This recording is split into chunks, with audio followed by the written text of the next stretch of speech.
All right, Warriors beat the Clippers in another crazy playing game. And Steph Curry is still the god out there, obviously. We'll get to the player stats here in a second. This is your lead chart. Of course, Golden State is in the gold. Clippers are in the red. Looks like Clippers controlled the game for the most part, and they honestly did. Never felt like they blew the Warriors out or were totally in control. Their biggest lead was, I want to say, 13 points, but it felt like they were pretty much in control for this whole middle part of the game, the second quarter up until towards the end of the fourth. Then Kristaps Porzingis and Al Horford and Steph Curry just start hitting all these crazy shots, and they're able to pull out the game in the end. For your team stats, Golden State scores the 126, Clippers 121. So they win by the 5 points in the end. Both teams have 36 rebounds, 29 assists for the Warriors to the 30 for the Clippers.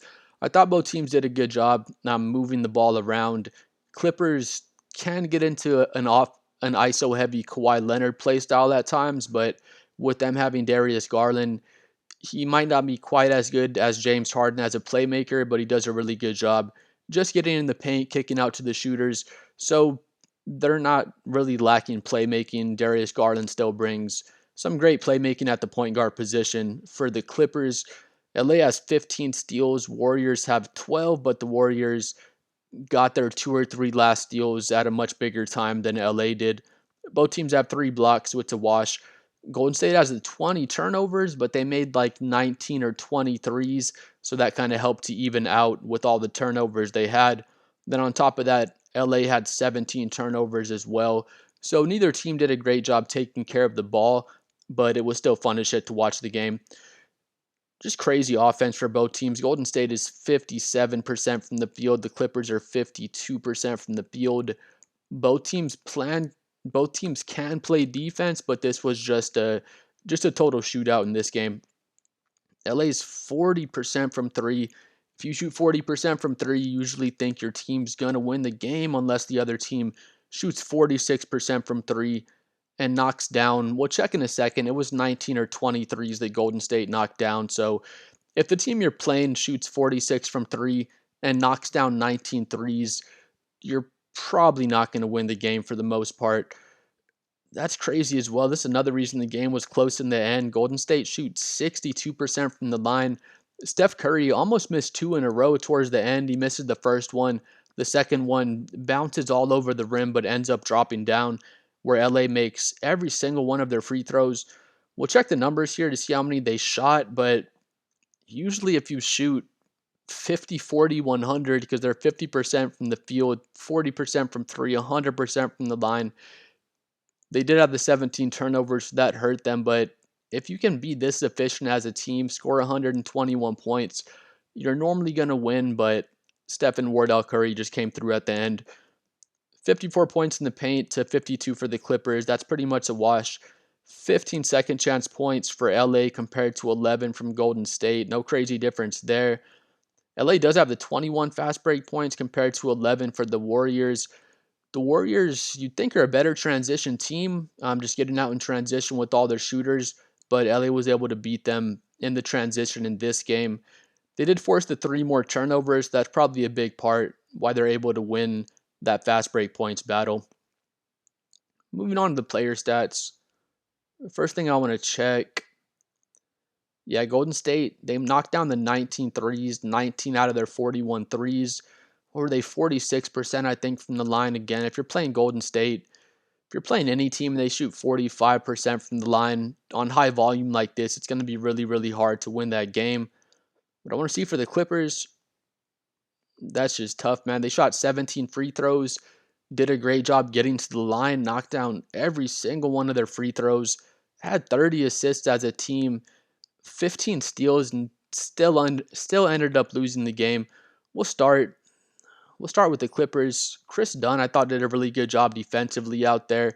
Just had a really good overall game, honestly. 7 points on 3 for 5 shooting, 10 assists with only 1 turnover, 10 to 1 assist to turnover ratio. So that's just great. The 3 steals as well, again, did a really good job playing defense on ball.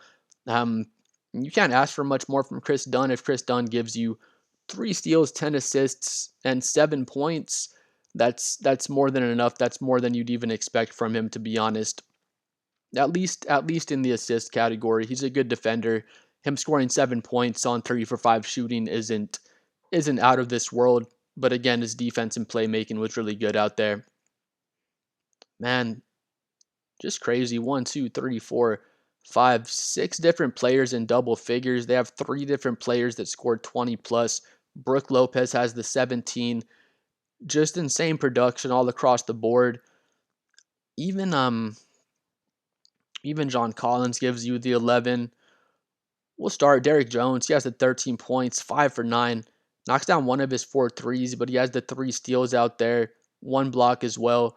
Just a really versatile defender, really versatile on offense as well. I think Derrick Jones did everything he needed to do out there. Brook Lopez was really great also, 17 points, just under 50% from the field.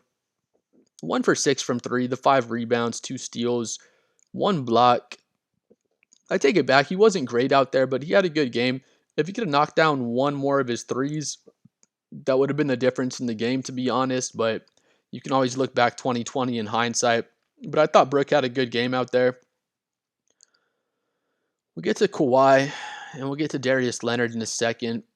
Mathurin was just awesome. 7 for 11 to 23 points. He's 5 for 6 from 3. Has the 3 steals as well. He does have the 4 turnovers. He can be kind of high turnover at times, but he's one of the players. He can spot up and knock down threes. He's solid defensively. He can play pretty much one through three on offense. He's not a natural point guard. If the ball's in his hands, he's not so much looking to create a shot for someone else. He's looking to create his own shot.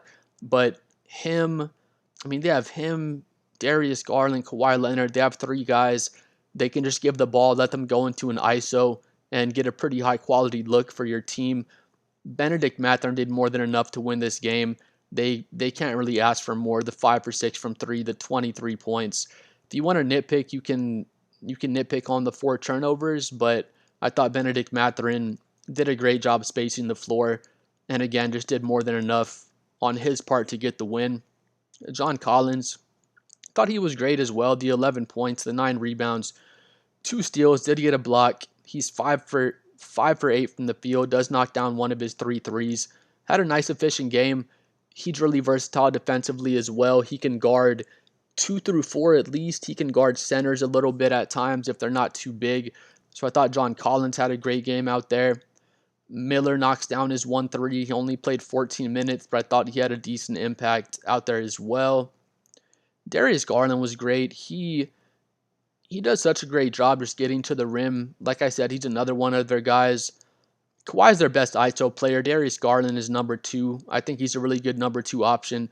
They lost James Harden, but he makes up for what James Harden brings playmaking wise. Maybe James Harden might be a little bit better of a playmaker, but Darius Garland can create his own shot. He's 8 for 15 for the 21 points, 50% from 3, knocks down 2 of his 4 threes, has the 8 assists on only 2 turnovers. Like I was saying, he did a great job playmaking for the rest of his team out there. Gets to the rim and just hits all sorts of crazy floaters, lefty, righty. It doesn't matter. One of the threes he made was just a straight ISO 3. He broke down. I forgot who it was. Just breaks him down. Step back 3 right in his face. He had another 3. It was like a 30-footer in transition. So I thought Darius Garland was great out there. We'll just get to the elephant in the room. Kawhi Leonard didn't play bad. He's 21 points on 8 for 17 shooting. So good efficiency. 1 for 6 from 3. So that's not great. The 7 rebounds, the 5 turnovers is terrible. The 3 assists. Kawhi, he's a really good scorer, of course. He's a great isolation player. He's great at scoring in the mid-post. I'm a Spurs fan. I have nothing but love for Kawhi. He helped us win a championship. He left. He went to Toronto. If y'all didn't know, when Kawhi won his championship ring in Toronto, he had a middle finger engraved in there, kind of like fuck you to the Spurs. I don't even care. Kawhi helped us win a championship. I love Kawhi Leonard forever. But with that being said, Kawhi's never been a great playmaker. He was getting double teamed a lot in this game, and he had the 5 turnovers. There was a play late. He had Brook Lopez just on a short roll. He made the pass eventually. He made the pass probably a half a second, 1 second too late. If he made the pass at the right time, Brook Lopez could have caught the ball. Wide open three ball in the corner. I want to say it was Derrick Jones Jr. open on that play. And if he made the pass 1 second sooner, Brook Lopez would have made that read, kicked it out for an open three. But he makes the pass 1 second too late.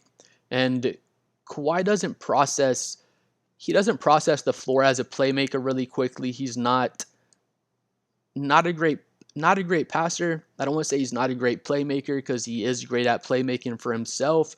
But this game kind of shows if you swarm him, you can force him into the 5 turnovers, and he didn't do a great job as far as making his teammates better around him in this game. For Kawhi, had a quick stat for him. In the fourth quarter, he only takes 2 shots. He makes one of his 2 shots. Only has 2 points, and he has the 2 turnovers as well. The late turnover, he just in the open court. Draymond Green just rips him one-on-one. Kawhi tries to go between the legs right to left. Draymond's all over it. And as soon as the ball gets to his left hand, Draymond Green just gets a clean rip on him.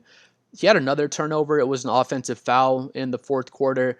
You could have given him 3 turnovers, in my opinion, in the fourth quarter. One of them, it was the last minute of the game. They're trying to get the inbounds to Kawhi, and Draymond Green just tips it and ends up stealing the ball. If y'all remember that play, that turnover is not necessarily on Kawhi.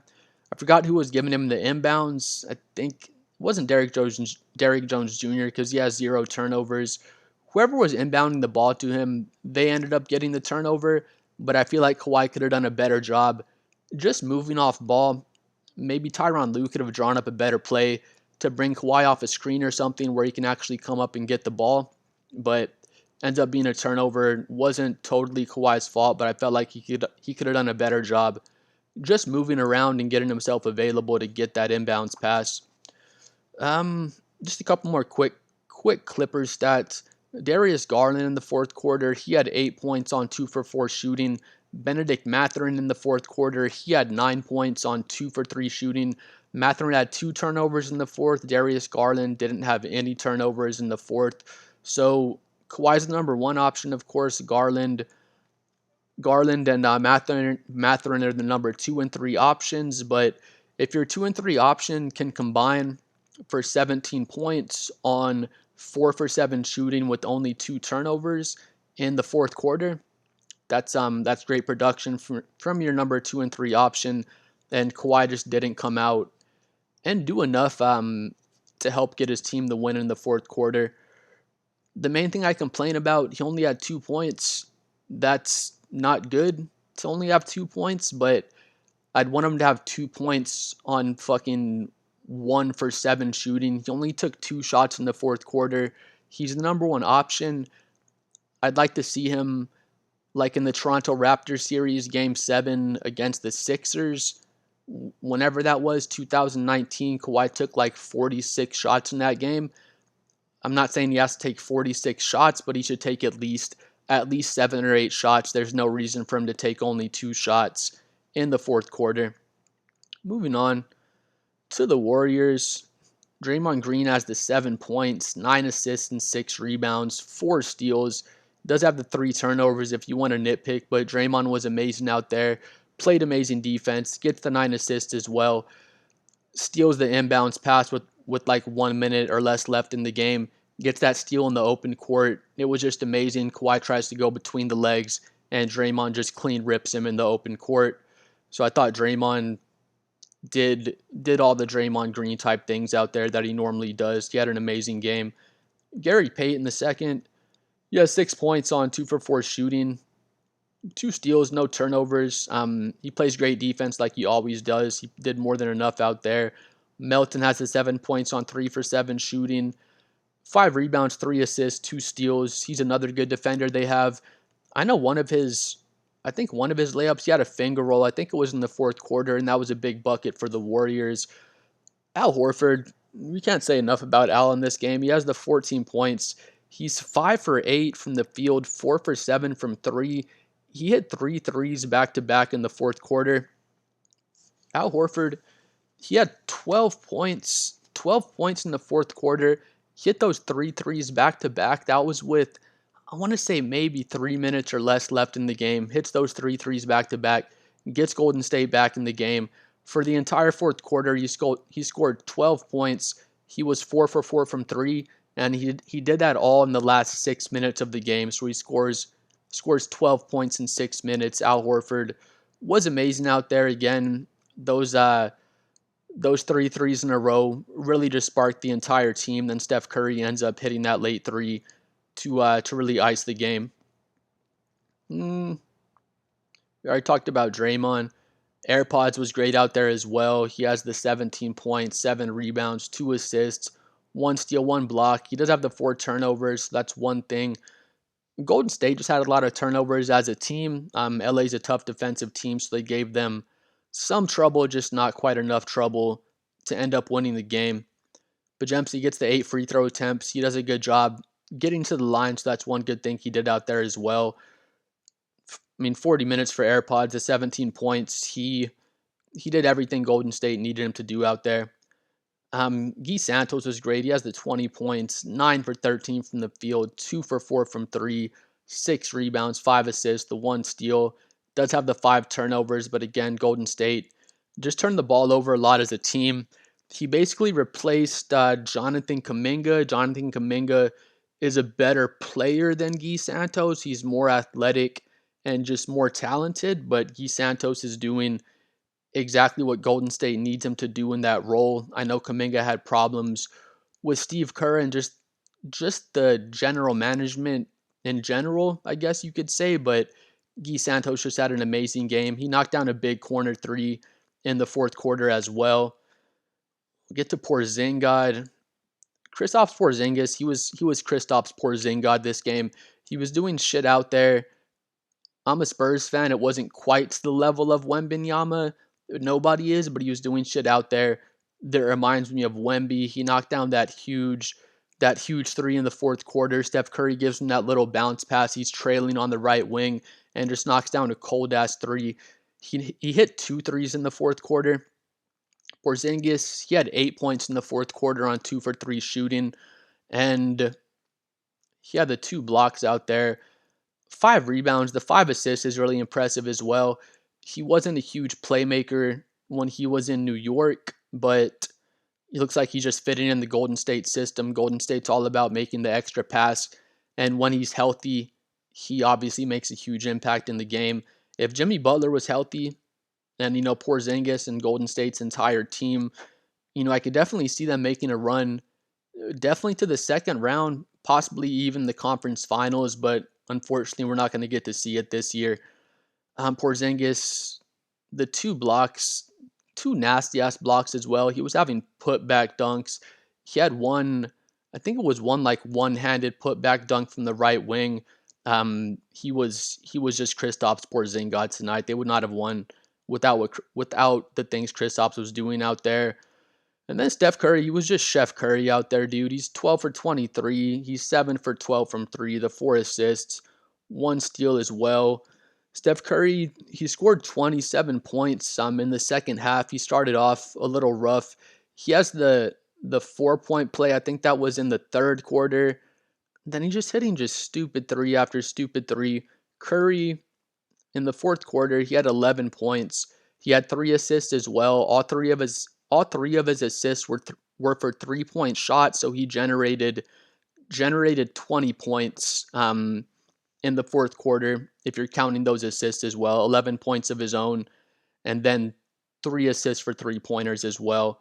I don't know what to say about Curry. Steph Curry still got it. He's 37 or 38 years old now. I want to say he's 38, and Steph Curry's game should age really gracefully. They were saying he's playing on one leg out there. I think he has the runner's knee that he's still dealing with, but he looked like he was moving around just fine all game from what I saw. Plays at 35 minutes. I think it was kind of a minutes restriction. He probably played 40 minutes or more if he didn't have the runner's knee, but he played just enough minutes to win the game. He hits that big 3. The big 3 to put Golden State up 3 points. I want to say that was less than a minute left, and just made all sorts of clutch 3s out there as well. Steph Curry was just so amazing this game. I heard someone say to me they're a Clippers fan. they're saying, yeah, I'm going with the Clippers. I hope the Clippers are going to win, but I'd never bet against Steph Curry. And that's probably a safe bet to never bet against the chef. Please like and subscribe. I'm trying to hit 7 billion subscribers. Let me know what you thought about this game. Please like the video, hate the video, do something to it, and we'll see y'all next time.